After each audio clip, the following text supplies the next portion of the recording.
धुळ्यात 40 लाखांची अवैध बियर जप्त, स्थानिक गुन्हे शाखेची मोठी कारवाई।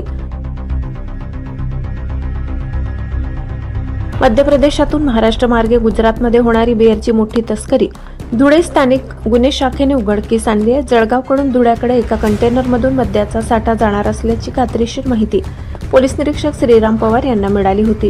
या माहितीच्या आधारे एलसीबीच्या पथकाने धुळे जळगाव बायपासवरील नवीन सिव्हिल हॉस्पिटल समोर सापळा रचला। संशयास्पद टाटा कंटेनरची तपासणी केली असता त्यात किंगफिशर एक्स्ट्रा स्ट्रॉंग प्रीमियम बियरचे तब्बल 400 बॉक्स आढळून आले। पोलिसांनी या कारवाईत 15 लाखाची बियर, 25 लाखांचा कंटेनर आणि मोबाईल असा एकूण 40 लाख रुपयांचा मुद्देमाल जप्त केलाय। या प्रकरणी एका आरोपीला अटक करण्यात आली असून वरिष्ठ पोलीस अधिकाऱ्यांच्या मार्गदर्शनाखाली ही यशस्वी कारवाई पूर्ण करण्यात आली।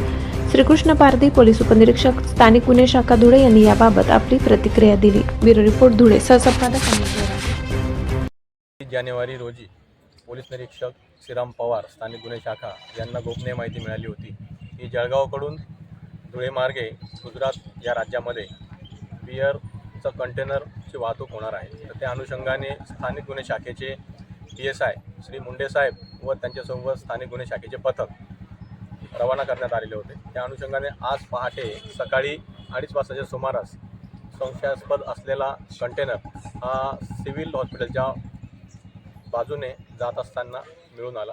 तर त्या ठिकाणी त्याची शहानिशा केली असता त्या कंटेनरमध्ये जवळपास 400 किंगफिशर बियरच्या बॉक्स टीन मिळून आलेले आहे आणि त्याची खात्री केली असता त्याच्याकडे कोणत्याही पावत्या वगैरे त्याचं कोणतंही परवानगी त्या चालकाकडे नव्हती।